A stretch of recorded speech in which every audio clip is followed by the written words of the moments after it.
कई लोगों के घर के सामने अगर गौ माता आ जाती है, गाय आ जाती है, तो दिमाग खराब हो जाता है कि ये गोबर कर जाएगी, हमारे घर का जो सामने का फर्श है या मैदान है या आंगन है उसे बेकार कर जाएगी, गोबर हमें उठाना पड़ेगा। कई लोगों को गोबर से हाथ लगाने में एलर्जी है।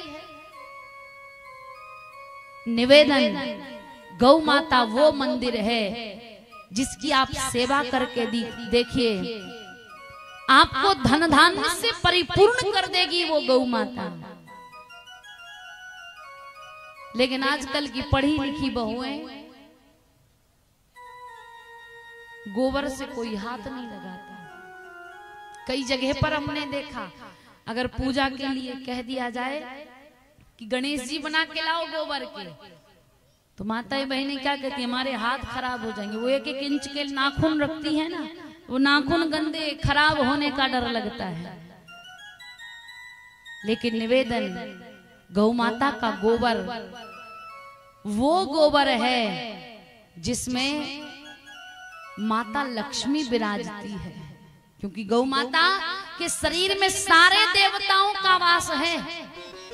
सारे देव गौ माता के शरीर में समा गए। माता लक्ष्मी को आने में विलंब हुआ। लक्ष्मी जी कहती है मेरे लिए स्थान। देवताओं ने कहा तो सब अंग प्रत्यंग में गौ माता के शरीर में हम बैठ गए हैं, लक्ष्मी अब तो कोई स्थान बचा नहीं, केवल गोबर है।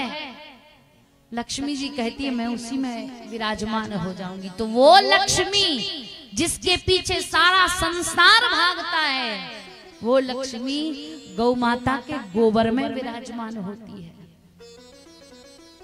जिस घर को गौ माता के गोबर से लीपा जाता है, उस घर की जितनी भी नकारात्मक ऊर्जाएं हैं वो सब समाप्त हो जाती है, विकार समाप्त हो जाते हैं। जिस घर में गौ माता होती है, उस घर के जितने भी दोष हैं वो सब समाप्त हो जाते हैं। जिस घर में गौ माता रमाती है, जिस घर में शंखनाद होता है, जिस घर में घंटी बजाई जाती है, उस घर के जितने भी दोष हैं, चाहे पितृदोष हो, कुंडली दोष हो, जो दोष हो, सब समाप्त हो जाते हैं। जिस व्यक्ति के घर में गौ माता रमाए, गौ माता के गले में घंटी, पहले के लोगों को आपने देखा होगा बड़ा शौक रहता था, गले में रस्सी बांधते थे, घंटी बांधते थे, वो घंटी बजती थी तो उससे जो दोष है परिवार के वो सब समाप्त हो जाते, पितृदोष समाप्त हो जाता था। गौ माता की सेवा महाराज दिलीप ने की, सूर्यवंशी राजा हुए, कहते ऐसी तपस्या जीवन में किसी ने नहीं की। जब गौ माता जल पीती थी तब महाराज दिलीप जल पिया करते थे, गौ माता के चरण दबाया करते थे, गौ माता की पीठ पर हाथ फेरा करते थे, गौ माता की सेवा किया करते थे। और हम लोग, हमें गौ माता पालने में या गौ को अपने घर में रखने में हम सोचते हैं इतना काम कौन करेगा, गोबर कौन उठाएगा, साफ सफाई कौन करेगा। वो गौ माता के गोबर के जो कंडे होते हैं ना, जो उपले होते हैं, उसको जलाकर अगर हम उसमें आहुति देते हैं, जो भोजन हमने बनाया उसकी आहुति, और सूर्यास्त और सूर्योदय के समय अगर 2 घी की आहुति, शुद्ध घी उसमें चावल डालें और उस अग्नि पर अगर 2 आहुति वो डाल दी जाए तो कहते हैं 10,000 टन ऑक्सीजन बनती है, जिससे पूरा वायुमंडल सुगंधित हो जाता है और पूरे वायुमंडल के जो विकार हैं वो समाप्त हो जाते हैं। इतनी शक्ति है गौ माता के गोबर में।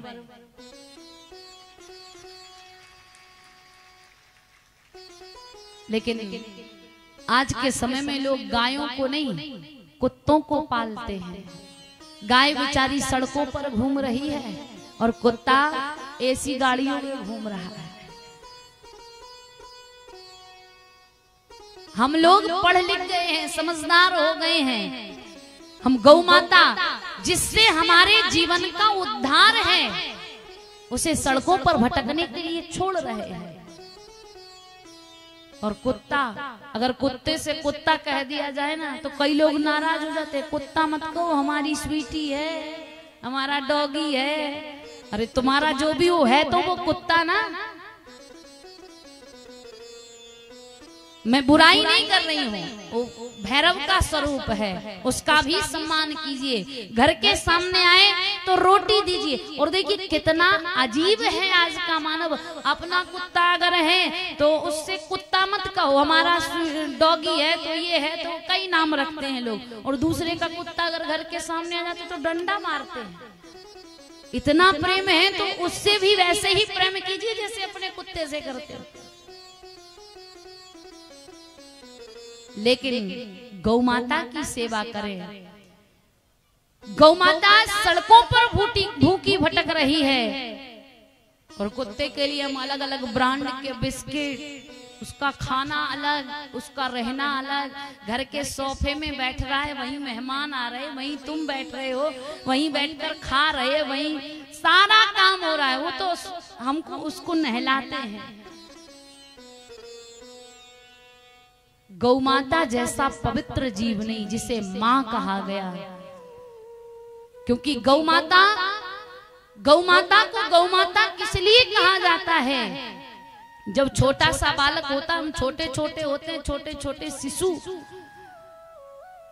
बालक का जन्म होता है, बालक रोता है तो रोते ही उसकी जन्म देने वाली माँ के हृदय में पीड़ा होती है, तो माँ के वक्ष से दुग्ध की धार निकल पड़ती है और वो अपने शिशु को उस दुग्ध को पान कराती है।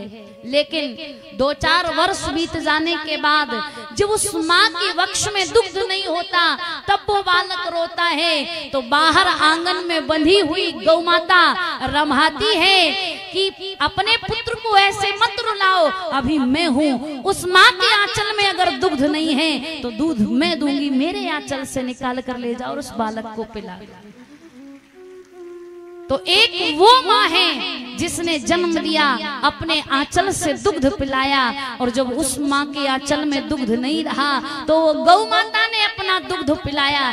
लेकिन धिक्कार है ऐसी संतान को, हम सनातनियों को, कि उस गौ माता को हम सड़कों पर भटकने के लिए, मरने के लिए, बूचड़ खाने में उसकी हत्या के लिए छोड़ रहे हैं और कुत्ता पाल रहे हैं।